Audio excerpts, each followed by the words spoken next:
한 주간 잘 지내셨습니까? 네. 올림픽 열기만큼이나 뜨거운 한 주를 보냈던 것 같습니다. 건강한 모습으로 다시 뵐 수 있어서 기쁨으로 생각하고 이 자리에 함께 교회를 이룬 모든 권속분들에게 하나님의 은혜가 함께 하시기를 진심으로 기원드리겠습니다. 여러분이 기도해 주신 덕분에 여름 행사가 모두 마무리가 되었습니다. 2박 3일 동안은 농촌 선교를 다녀왔는데 하나님의 예정하심과 섭리하심을 몸소 체험하는 복된 시간이 되었습니다. 기도해 주신 여러분, 물질로 함께 하신 동역자분들, 그리고 모든 대원들 수고 많으셨습니다. 다음 주 주일 오후 예배 때 여름 행사 전체 우리 함께 발표를 할 때 은혜를 함께 나누도록 하겠습니다. 오늘은 제가 여러분들에게 이기기 위해 달리라 라는 제목으로 하나님 말씀을 전하도록 하겠습니다. 파리올림픽이 한창입니다. 32개 종목에 329개의 금메달을 놓고 경쟁을 펼치고 있습니다. 우리나라도 보니까 최소한의 선수단을 꾸려서 파송했다는데 22개 종목에 144명의 선수단이 파송되어서 열심히 지금 싸우고 있습니다. 원래 예상했던 금메달 숫자는 제가 알기로는 맞아요? 5개를 알고 있는데 오늘 아침 확인해 보니까 9개. 몰랐어요? 전 찾아봤어요. 그래서 9개. 종합 6위를 했다고요. 야, 대단하다. 그래서 글을 보니까 총, 검, 활, 트리오, 어느 그 기자는 황금 뭐라고 했더라? 삼도마차가 형성되었다 이렇게 해서 활, 총, 검 이렇게 세 가지 두각을 나타났다고 막 기뻐하고 있습니다. 가장 큰 압권은 제가 보니까 이게 이제 여자 양궁 선수의 올림픽 10연패. 이게 이제 감이 잘 안 오겠지만 40년 동안 단 한 번도 1등을 내준 적이 없다는 거 대단하죠. 이제 중반을 넘어서 이제 조금 있으면 이제 마지막으로 치닫게 될 텐데 안전하게 좋은 결과 있었으면 좋겠습니다. 자, 한번 질문해 보죠. 그러면 성경에 기록된 이 당시 바울이 고린도 지역에서 목회하면서 편지를 쓰고 있는데 바울 사도가 목회했던 이 지역에서는 올림픽이 있었을까 없었을까요? 없었으면 제가 앞에 그 얘기 안 했겠죠? 네, 있었습니다. 여기는 4년마다 열리는 게 아니고 2년마다 열리는 이스미안이라는 경기가 있었어요. 이 경기에 여러 종목이 있었는데 예를 들어 격투기가 있었어요. 레슬링 같은 거, 그리고 권투 같은 거. 이 레슬링에 여러분 잘 아는 히랍 철학자 플라톤이 참여하기도 했습니다. 그리고 달리기 같은 마라톤 같은 경주가 있었고요. 경마 이런 것이 있었습니다. 근데 당시에는 그 경기에서 승리하면 지금처럼 연금을 주거나 상금을 주는 게 아니고 월계나무 나무 가지죠. 그걸 가지고 관을 만들어서 머리에 씌워주는 거 달랑 하나였어요. 근데 그 상 하나 얻겠다고 명예로운 상이거든요. 그 상을 얻겠다고 정말 열심히 달려가면서 고군분투하는 선수들이 있었습니다. 바울 사도는 그 모습을 빗대어서 그 올림픽에 참전하는 이스미안 경기에 참전하는 선수들을 보면서 그분들은 스폰서가 있는 운동만을 전담하는 선수가 아니거든요. 평상시에는 논밭을 일구다가 운동 경기가 있게 될 때 10개월 동안 훈련받고 참석한 일반인이더라고요. 그런 경기를 보면서 우리 모든 교회 성도들도 고린도 교회 성도들도 상을 얻기 위해서 이기길 위하여 분투하는 그런 선수가 되는 자세를 갖기 위해서 오늘 이 편지를 바울 사도가 쓰고 있습니다. 그래서 오늘은 이 말씀을 통해서 우리가 이기기 위해서 여러분과 저에게 반드시 필요한 두 가지를 말씀드리면서 교훈받도록 하겠습니다. 첫 번째, 우리가 상을 얻기 위하여 이기기 위하여 반드시 필요한 건 분명한 목표를 가져야 합니다. 뭘 가져야 된다고요? 목표의 목표. 자, 우리가 읽었던 24절을 제가 한번 다시 읽도록 하죠. 운동장에서 다름질하는 자들이 다 달릴지라도 오직 상을 받는 사람은 딱 몇 사람? 월계관 딱 하나 받아요. 금은 동도 없다고요. 딱 월계관 하나를 받는다고요. 한 사람인 줄을 너희가 잘 알지 않느냐? 너희도 상을 받도록 이와 같이 다름질하라, 그 말이에요. 일반 선수들은 딱 한 사람만 상 받지만 우리 신앙인들은 달려가면 다 그 상을 받을 수 있다 없다? 있다는 거. 그러니 그 상을 얻기 위하여 달려가라.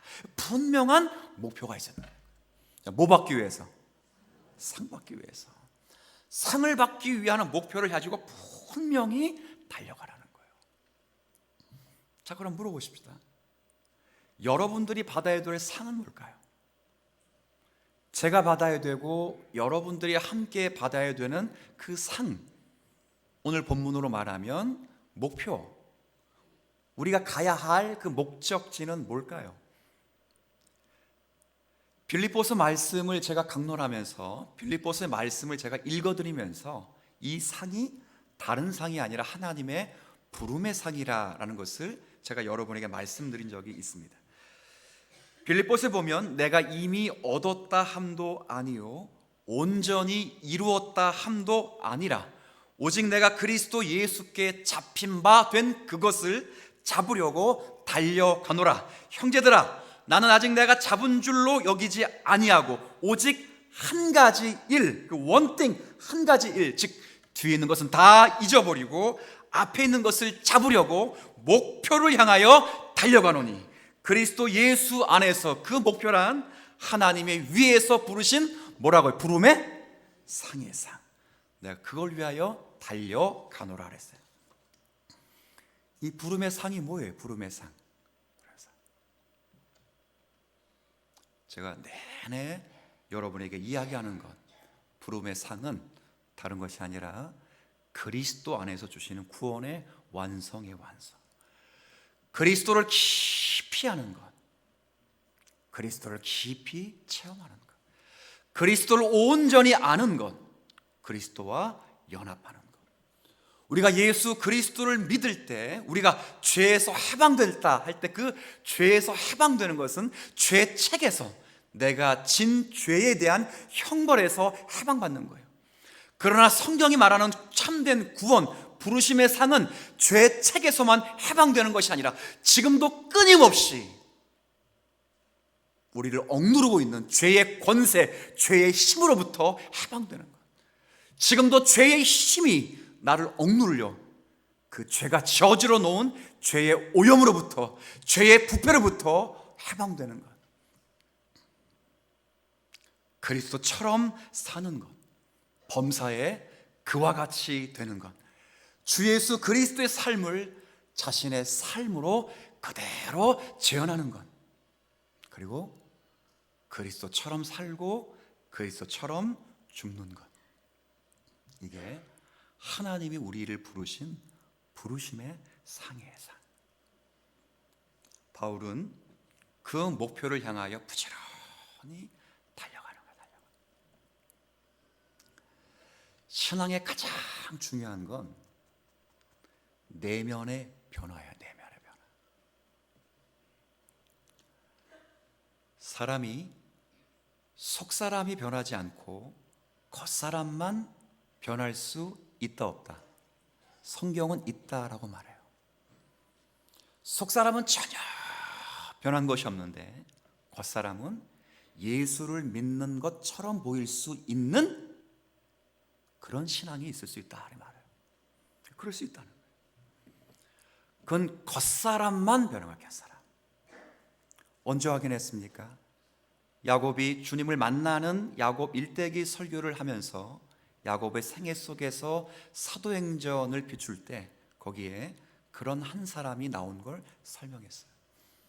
사도행전 8장에 보면 빌립이라고 하는 집사님이 사마리아 성에 찾아가서 복음을 전할 때 복음의 성령의 역사 가운데 큰 능력을 맛보고 눈으로 부인할 수 없는 하나님의 크신 은혜를 체험할 때 많은 사람들이 예수를 믿고 회개하여 세례를 받았다라고 말했어요.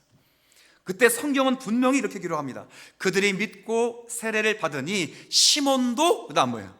믿고 세례를 받은 후에 전심으로 그들을 따랐고 그 기사와 표적을 보고 심히 놀랬더라.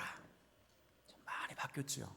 믿고 그리고 세례받고 그리고 따랐고 마지막에는 심히 놀랬다. 자, 물어보십시다. 변했어요, 안 변했어요? 변했지요. 변했다고. 이 사람 직업이 뭐죠? 마술사야, 마술사. 지금처럼 공용하는 21세기에 살아가는 공연 마술사가 아니라 우리 말 그대로 하면 제가 말씀드렸듯이 무당이에요, 무당. 울긋불긋한 옷을 입고 칼춤을 추면서 그 동네에서 가장 영험한 신기가 가득한 그런 무당이라고요. 그 무당이 예수를 믿고 칼을 버리고 작두를 버리고 예수를 따라갔다고. 양복 입고 성역책 끼고 예수 믿으세요, 하나님은 살아계신다고. 내 전 직업이 뭔지 아시냐고. 난 무당이었다고. 그런 하나님 만나서 변했다고. 전했다고요. 그리고 전할 때 수없이 많은 표적들이 일어날 때 보고 놀랐어요. 다시 물어보십시다. 변했다, 안 변했다? 변했죠. 변했죠. 변했다고요. 근데 성경은 이 사람이 변했다, 안 변했다? 안 변했다는 거예요. 안 변했다는 거예요. 안 변했다는 거예요. 언제 드러나지요? 그렇죠. 사마리아 성에 예수 믿는 사람이 있다는 소식이 예루살렘에 들어올 때 사도의 대표 가운데 베드로와 요한이 사마리아 성으로 내려가죠. 거기서 정말 사마리아 사람이 예수를 믿는지 확인하고 거기에 하나님의 교회가 가시적으로 드러났다는 것을 공인하기 위하여 사도들이 내려가죠. 예수 믿는 자는 사마리아 성 가운데 예수를 믿고 세례를 받은 사람들을 전부 회당에 모아놓고 그들에게 안수하며 거기에 성령이 가시적으로 임재하시. 임재. 시몬이 본 거예요. 전혀 다른 거죠. 억눌려 있던 사람들이 자유함을 누리고 마음속에 가장 슬픔이 가득한 사람이 기쁨과 실학으로 변화되고 안진뱅이가 일어나면 눈먼 자가 눈을 보고 뜨게 되고 병든 자가 고침을 받게 되는 놀라운 역사를 보면서 마음속 한편에 사모하죠. 이야, 나도 저런 성령이 임재하면 좋겠다. 근데 누가 안수할 때 그렇게 되는 거예요? 베드로와 요한이 안수할 때 그러는 거예요. 그때 문득 베드로와 요한의 손이 마치 황금을 만드는 마이더스의 손 같다. 그래 문득 들어요. 야, 저거 뭐가 되겠다? 돈 되겠다. 돈 되겠다. 그래서 비법을 알기 위해서 돈을 잔뜩 마련해서 베드로와 요한 앞에 갖다 주는 거예요. 나도 그런 비법을 주면 이 돈을 다 드리겠습니다. 그때 베드로가 뭐라고 말합니까? 네가 하나님의 선물을 돈으로 살 줄 생각하느냐? 너가 은과 함께 망하리니 너는 내가 전한 도에도 관계없고 하나님 나라에도 관계가 없으리라. 자, 묻습니다.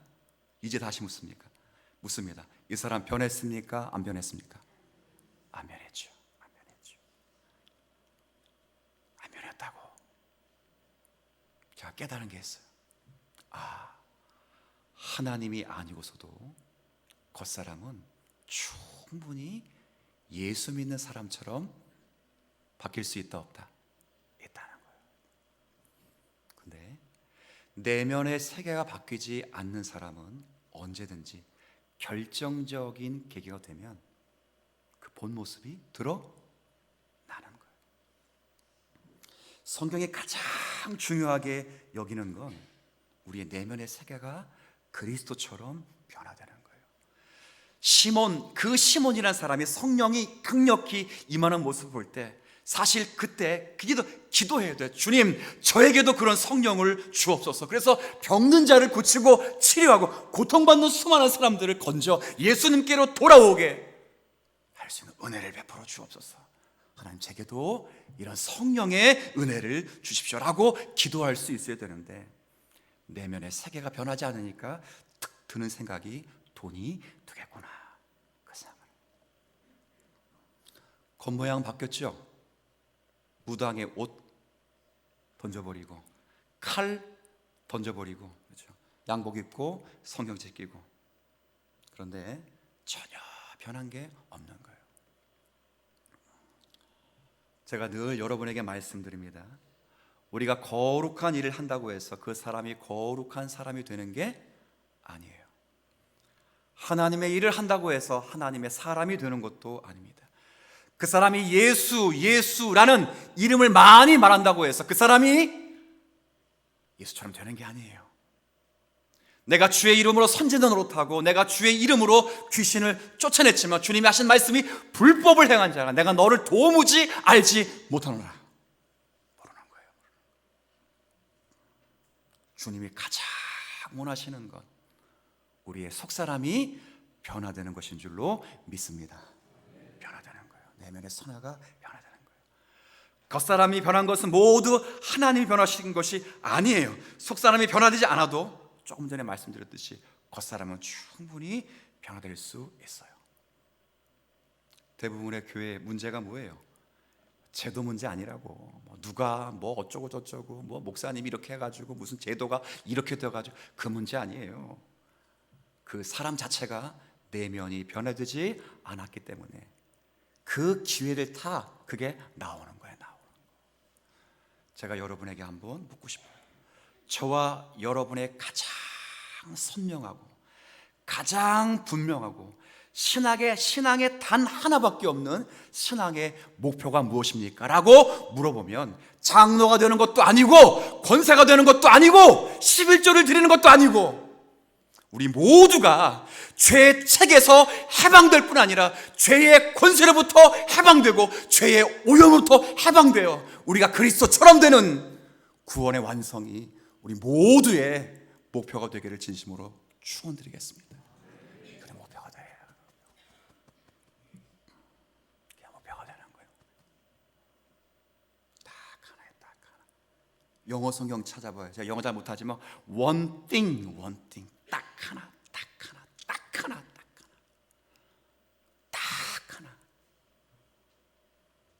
딱 하나 바라보는. 장가지들이 너무 많아요. 우리의 목표는 그리스도처럼 되는 거예요. 그러니까 영생의 영생.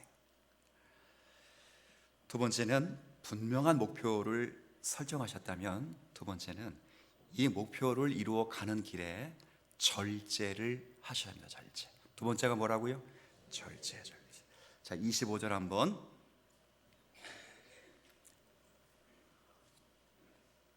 25절 제가 읽겠습니다. 이기기를 다투는 자마다 모든 일에 뭐라고요? 절제하나니. 자, 지금 이스미안 올림픽 경기를 지금 사도 바울이 보고 있는 겁니다. 이기기를, 권투를 하든 달리기를 하든 모든 선수들을 보니까 그게 이기기 위해 전부 뭐 했다고요? 절제했다고. 저 잠깐 보세요. 이 절제라는 단어는 선수들 통제할 때 쓰는 전문 용어예요. 그러니까 제가 아까 말씀드렸지만 이분들은 전문 운동선수가 아니라 경기가 있을 때마다 일정 기간 자신이 헌신해서 노력해서 경기에 나가는 그런 사람들이었다고요. 일반인 중에 10개월 동안 몇 가지의 통제를 받는데, 첫 번째의 통제가 뭐냐면 음식의 통제를 받는 거예요. 두 번째는 오락, 세 번째는 잠자는 시간까지 전부 통제를 받을 때 그 통제를 쓸 때 저 용어가 절제라는 뜻이죠. 절제. 그 얼마나 힘들겠어요. 제가 지난주에 일정 다 끝나고 집에서 이렇게 TV를 틀었는데 마침 다큐 인사이드라고 하는 프로가 있었어요. 거기가 누가 나왔냐면 혹시 우리나라 선수 가운데 육상 선수 스포츠 스타일 누구죠? 우상혁 씨를 아세요? 네. 아셔요? 네, 우상혁. 근데 이분이 파리 올림픽, 로드 투 파리라고 해서 파리 올림픽까지 1년여를 추적해서 다큐로 만든 거예요. 실전이 가장 중요한 연습이라고 해서 파리 올림픽까지 오는 기간 내내 정말 유럽과 아시아, 아메리카까지 가서 많은 대륙에서 수십 개의 정말 이게 경기를 하면서 오는 거예요. 근데 유럽 어느 지역 같은데 경기를 다 참관하고 끝났다고요. 근데 그날만큼은 감독이 먹고 싶은 것을 먹으라고 자유시간을 준 거예요. 그럼 유럽에 갔으면 뭘 먹어야겠어요? 유럽에 있는 맛있는 걸 먹어야 되는데 이 친구가 어딜 들어갔냐면 중국집에 들어간 거예요. 중국집에 가서 2개 시킨 하나는 짬뽕을 시키고요. 두 번째는 2글자 시켜야 되니까 탕슈크를 시킨 거야. 근데 면치기를 하는데 얼마나 먹고 싶었습니다. 키가 188cm라고. 몸무게가 68kg예요. 저보다 작아. 몸무게가 키는 저보다 훨씬 큰데 몸무게는 저보다 작다고요. 왜 그렇게 안 보여요? 그러니까 저보다 더 말랐으니, 키는 저보다 한 뼘이 큰데 저보다 더 말랐으니 얼마나 말랐겠어요. 근데 중간에 슬럼프 때 찾아왔던 그 사진을 보니까 우람해. 잘생겼어. 지금 피골이 상접해 있는데요. 잘생겼다고. 등치가 이래요. 키가 188이니까 완전 바디가드야. 보디가드야. 완전 절제하는 거예요. 얼마나 먹고 싶겠어요. 그 표대, 로드 투 파리 올림픽 표대를 향하여 집중. 성경은 절제가 성경은 뭐라냐면 힘에 집중이에요. 집중. 다시 절제가 뭐라고요? 집중하는 거예요. 집중. 절제가 훈련이 아니에요. 여러분 갈라디아서 5장에 읽어보면 성령의 9가지 열매 가운데 마지막이 뭐예요? 아니 눈치라도 있어야 될 거 아니야. 센스라도 있어야 될 거 아니야. 뭐라고요? 절제라고. 절제. 8가지 주신 열매를 집중하는 거예요. 집중. 그러면 사이드가 보여 안 보여? 안 보이지. 안 보이는 거예요. 집중하는 거예요. 하나님이 나를 부르셨기 때문에 그 부름의 상, 내 안에 그리스도가 사시는 것, 예수로 충만한 것, 저의 늘 기도 제목이지만 죄의 책에서부터 해방될 뿐 아니라 이미 해방됐거든요. 죄의 오염으로부터, 죄의 권세로부터, 능력으로부터 해방되는 것. 사망아 너의 쏘는 것이 어디 있느냐? 우리 주 그리스도 예수 안에 있는 생명의 능력과 성령의 법이 우리를 죄와 사망의 법에서 나를 건져냈느니라는 것을 늘 삶에서 구현하는 것. 그 목표를 향하여 집중하는 거야. 집중. 그게 절제야. 절제. 그때 하나님이 나를 인도하신다 하는 믿음을 갖는 거예요. 비행기 많이 타보셨죠? 저도 비행기 못 타보진 않았습니다. 여행도 가보기도 했고 행사 때문에 가보기도 했어요. 제가 일부 예배 때도 말했지만 언젠간 꼭 한번 성경에 나와 있는 지명을 따라 우리 교우들과 함께 이스라엘 요르단 시내 광야 한번 꼭 같이 가고 싶은 그런 마음이 있어요. 거기서 제가 하나씩 설명하면서 은혜 나눌 수 있는 그런 시간이 있었으면 참 좋겠어요. 근데 그때 제가 비행기 몰고 가면 탈 거 안 탈 거예요? 고난 집사님 말 잘하실 때 탈 거 안 탈 거예요? 탄다고요? 안 타죠? 안 타시는 거죠? 담임 목사가 운전하는데 타면 다 죽어. 내 인생의 비행기 조종 내가 하는 거 아니에요. 나는 비행기를 타봐도 기장 한번 얼굴 쳐다본 적도 없어. 기장 이름도 몰라. 기장이 누군지도 모른다고. 근데 기장을 믿고 타요.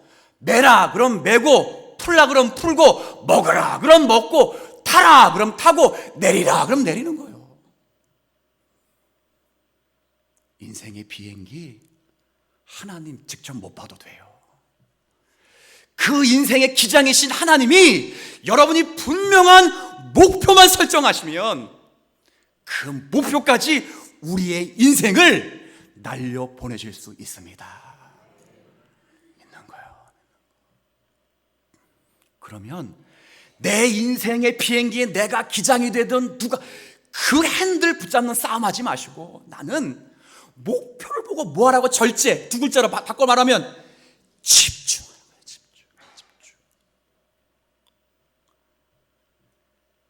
집중하기 때문에 버릴 건 버리는 거예요. 바울이 뭐예요? 사도의 권리를 버리고 사도의 자존심도 버리고 내가 누릴 수 있는 자유도 다 버렸다. 왜? 집중하니까 집중. 그리고 또 하나 집중하니까 다 때려 넣는 거예요. 또 반대로 때려 넣을 거 다 때려 넣는 거예요. 우리의 젊음, 우리의 시간, 우리의 경험, 우리의 관계 다 때려 넣는 거예요. 집중.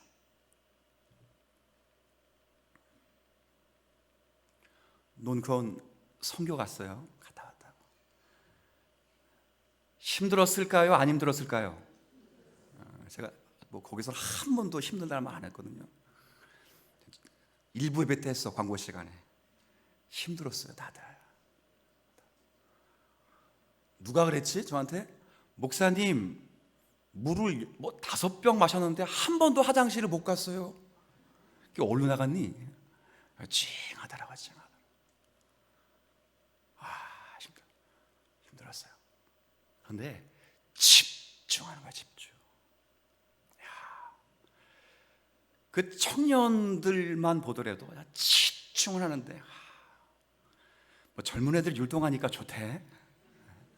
뭐 동네에 뭐 10대, 20대 애들이 와가지고 막 이러니까 그냥 제가 동네 어른들에게 듣는 중에 제일 많이 들게 젊다, 젊다, 젊다.